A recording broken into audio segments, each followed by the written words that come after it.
This is RTV6 News at 6, working for you. Now at 6, the state confirms new cases of coronavirus, including a child. And that child goes to Avon schools, the drastic measures that school system is now taking, and what the state wants you to know about the virus. Plus, the warning for you tonight about scams related to coronavirus, how thieves are using scare tactics to take your money. As you can see, a daily chance for rain ahead, but what about temperatures and how much rain will we see? Right now, first at 6, the state of Indiana confirms new cases of coronavirus. And here's what we know. A child in Avon and an adult in Noble County, Indiana, have tested positive for coronavirus. That brings the total number of cases in the state to 4. Yesterday, the state said a person in Hendricks County contracted coronavirus, and on Friday, a person in Marion County tested positive for the virus. The adult in Marion County and the adult in Hendricks County had both traveled to Boston, and health officials believe that's where they got coronavirus. They are both self-quarantining, and the adult in Noble County had recently traveled to Florida, although they are unsure if that has any connection with the diagnosis at this time. That person is still in the hospital. It is not clear how the child in Avon got coronavirus, but that person is also self-quarantining. And tonight, a second student in Hendricks County is now being tested for the coronavirus. That child doesn't necessarily have it, but again is being tested. And late last night, Avon Community Schools canceled classes for the entire district after another student tested positive for coronavirus. RTV6's Stephanie Wade is outside Hickory Elementary School where the student attends. And Stephanie, do we know how this student might have gotten the virus at this point? Mark and Amanda, they are not saying how the student might have contracted the virus, but a second student within the district is now displaying symptoms. For that reason, they've decided to close all schools throughout the district through March 20th. Students in Avon were seen tagging along with parents today running errands after Avon Community Schools canceled all classes late last night. So we were pretty shocked, and my kids were a little worried at first. I have twins, and one of them was scared that they were going to get it.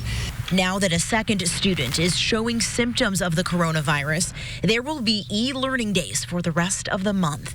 While the district cleans all of their buildings and buses, the health department is working to minimize exposure and spread of the coronavirus. The Hendricks County Health Department and Avon Community Schools are working closely to determine the web of individuals who have had direct contact with the two students.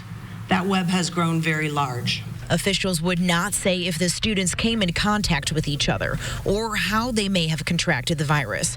There are a total of 4 confirmed cases in Indiana right now, 2 in Hendricks County, 1 in Marion, and 1 in Noble County to the north.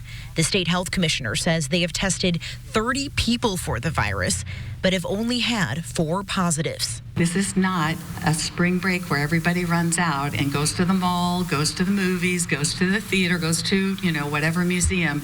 We really need, if we're going to have this work, to have these individuals social distance. For Avon, all extracurriculars have been canceled. The district is also working on to-go food options for those who utilize food services. Students will return to school April 6th after spring break. Across the entire state, you have superintendents who are very busy, being very diligent in reviewing and sometimes revising as necessary their plans. Now, we also asked Dr. McCormick, who you last heard from there, if this spreads to other districts, what happens to those schools who don't have e-learning capabilities? She says actually half the schools in Indiana are in that boat, so it will have to be a school-by-school basis. And, of course, the state will help along the way. Reporting in Avon tonight, Stephanie Wade, RTV6. And more than 200 Hoosiers have taken advantage of free virtual coronavirus screening since Indiana University Health announced the program Saturday. Now, that includes the adult patient in Hendricks County who tested positive for coronavirus over the weekend. IU Health says the patient, who became the second confirmed positive coronavirus case in Indiana, was screened on Saturday via the IU Health virtual clinic app. IU Health says their mobile care app will be staffed 24/7 with IU Health physicians and registered nurses who can screen patients from home. To learn how to access the app, look for this story on the IndyChannel.com/coronavirus. The Better Business Bureau and the Indiana Attorney General issued warnings today to consumers about scams related to coronavirus. Call 6 Investigates. Kara Kenny joins us now with how they can trick you out of money. Kara. Scammers use current events to prey on your emotions and get your personal information. These scams can be phone calls, social media posts, emails, or even text messages. Here's a look at one of the text messages an RTV6 viewer received. It says, warning level 3 red, coronavirus outbreak in the U.S. confirmed. Each person has 1 protection dosage reserved. It then has a link you're supposed to click. The Better Business Bureau says this is likely a phishing scam designed to get your bank account information or to steal your identity. It could be email, it could be social media. They might want you to click on a link, and who knows where that link's going to take you. It might download something into your computer. So you just want to be very, very careful of any unsolicited emails, social media, anything that wants you to click someplace that you don't know and aren't sure of exactly where that link is going to take you.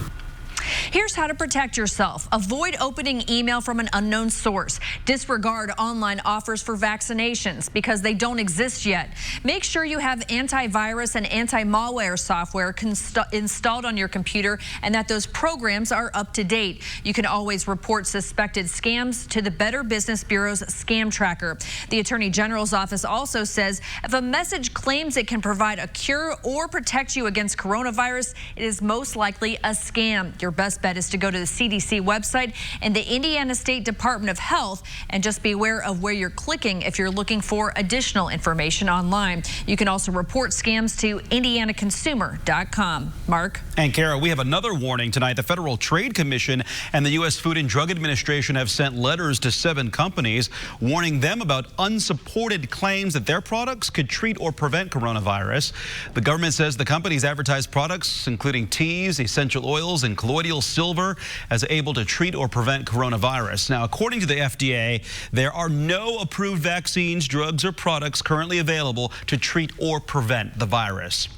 These are some real ways that you can protect yourself from coronavirus. The CDC also says that when you wash your hands with soap and water, scrub for at least 20 seconds. And if you don't have soap and water, use an alcohol-based hand sanitizer. The agency says other ways to protect yourself include avoiding close contact with people who are sick. Don't touch your eyes, nose, and mouth. Stay home when you're sick. Cover your cough or sneeze with a tissue, then throw that tissue away. Clean and disinfect frequently touched objects and surfaces using a regular household cleaning spray or wipes. Cancer centers are taking extra precautions to keep patients undergoing treatment protected. As coronavirus spreads, so is fear growing for those already in the fight of their life. Troy Washington is working for you to explain how experts are dealing with it all. Getting a cancer diagnosis is scary, even scarier, the thought of being at higher risk for coronavirus. People around the world are concerned about the coronavirus right now. So cancer patients are already going through a time of anxiety and stress about their health, and this just makes it worse. Sarah Gretline is the medical director for the Joe and Shelley Schwartz Cancer Center and the Simon Cancer Center, where people come to overcome cancer.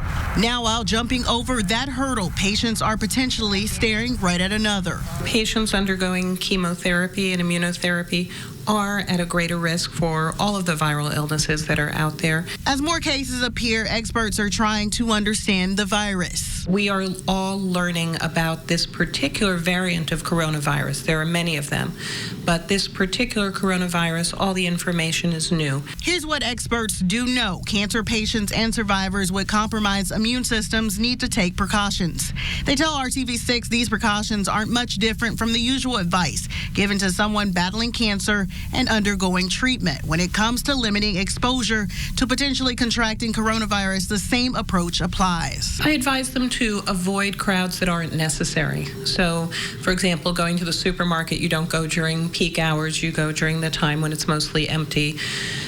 We can see that even for healthy people, a lot of large public gatherings are being canceled, and so patients at a higher risk of a severe illness, it certainly makes sense to reduce their exposure to travel. The center says they were already restricting visitors because of the flu, but now there's a virtual hub that helps too. IU Health's virtual hub helps screen people for the virus in hopes of catching it early and keeping people from passing the virus to anyone else.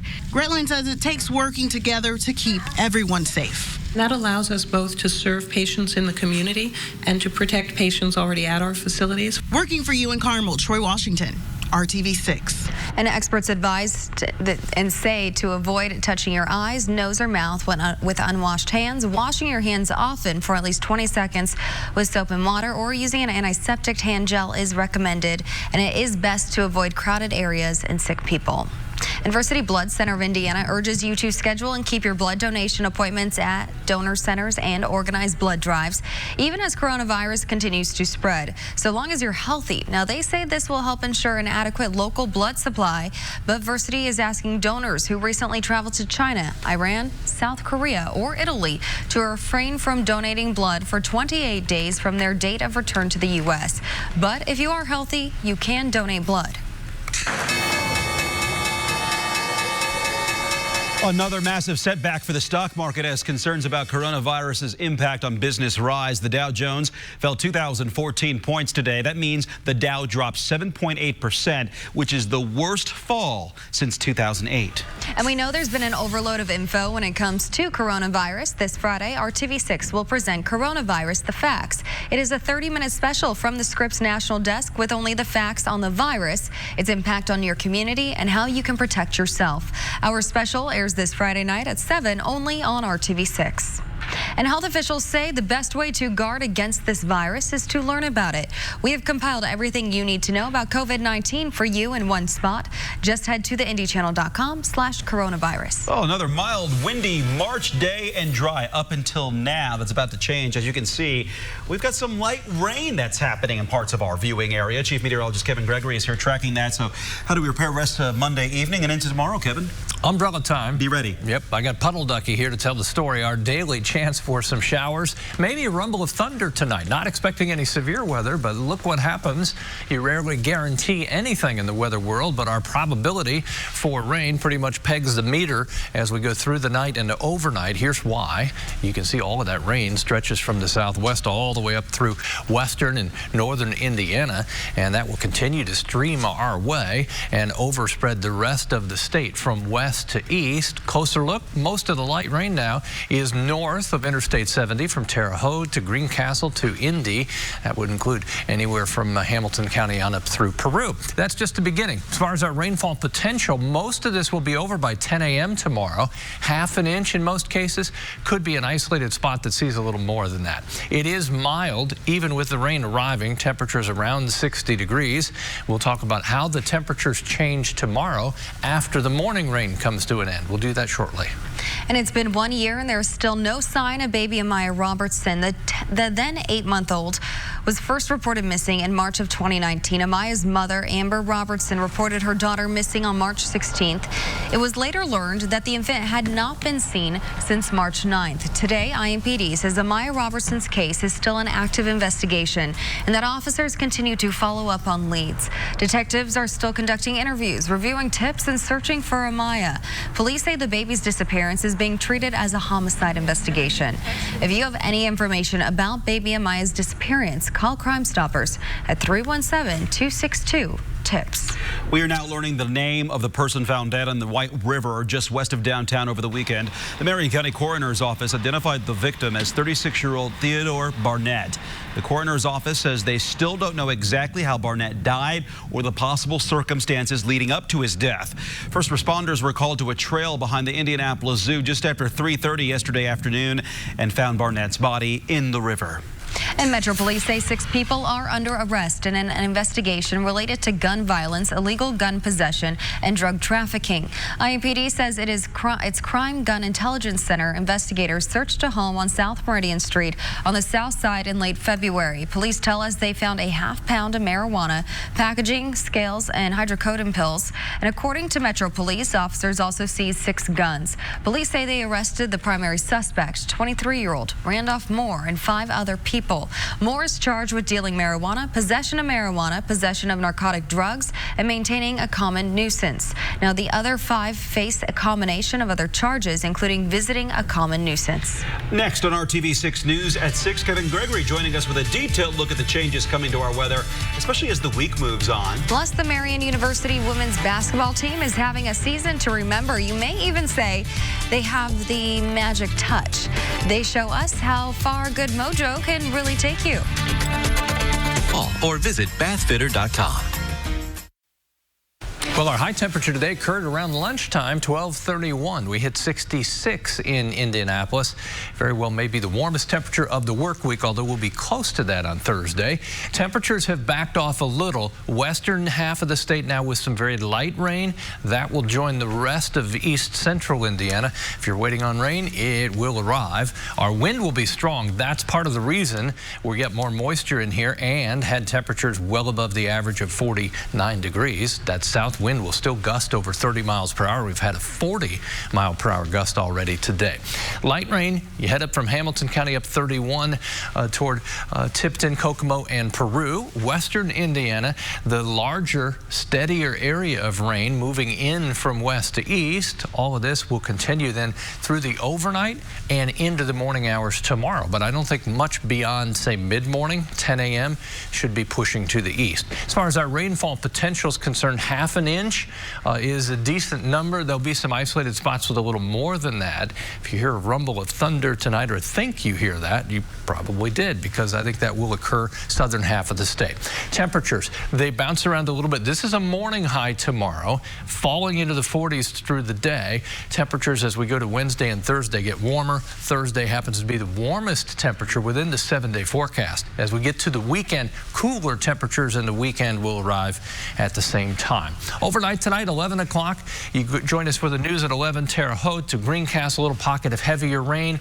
That's sliding to the north and east, but in general, confined to the southeastern half of the state first thing in the morning, and then continues to move away from central Indiana. Moving in to the state will be colder air on this northwest wind. Temperatures that are in the mid-40s in the morning, mid-50s in the morning, will fall into the 40s through the day. Sunrise tomorrow, 8:07. There's your morning shower activity.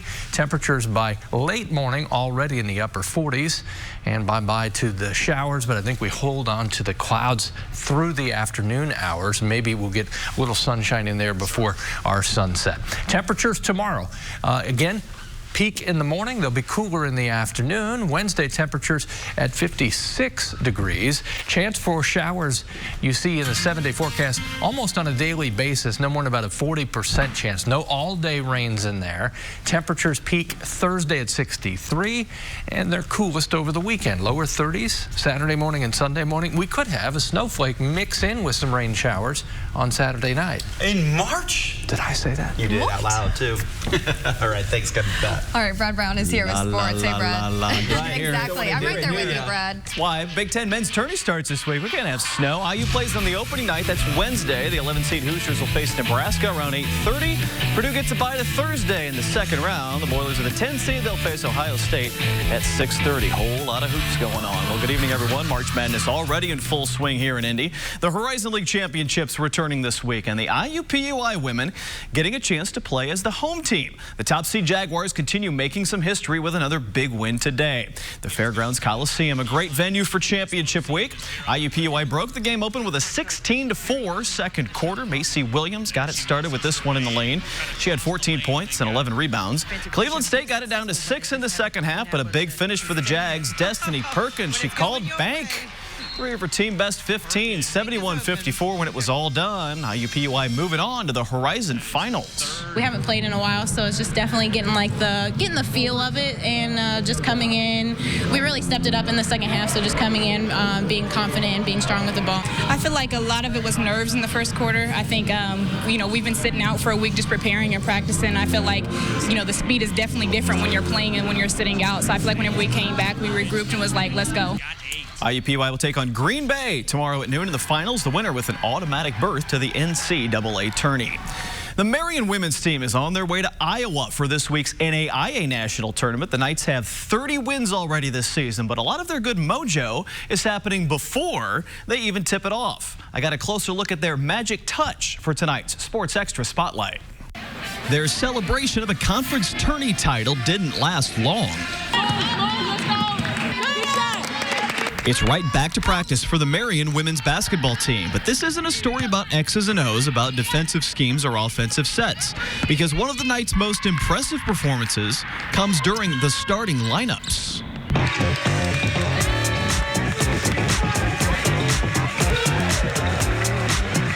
Sophomore Shanice McQuay is the ringleader of Marion's intricate handshake line.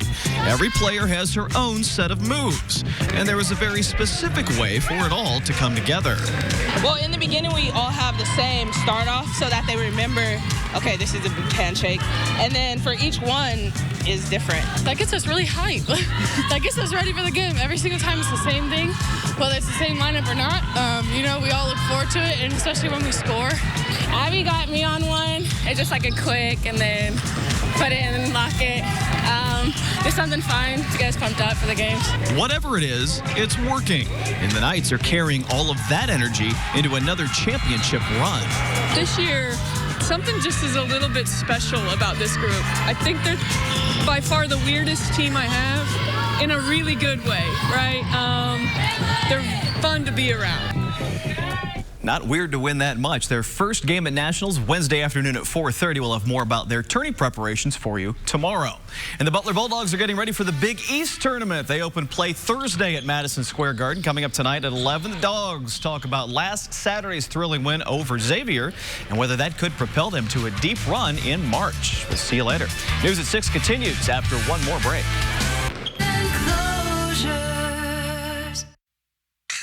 Welcome back. We have an adorable RTV6 photo of the day. Look at that. Look at that. This is little Pano Capsalis from Fishers, and as you can see, he just loves watching RTV6. Can't blame him. Sometimes our littlest fans are also our biggest fans there. Such a cute photo, and we thank you. Thanks to Pano's mom, Jessica Capsalis, for sending this in. And he's probably watching right now. So. I hope so. Hey, Pano. Email your photo of the day to news@WRTV.com. If we choose your picture, we will air it right here on the News at 6. Again, that email is news@WRTV.com. And if you're going to roll the stroller through the neighborhood this evening, a few showers tipped into Kokomo and more rain entering western Indiana. Up next is World News. And then join us here at 7.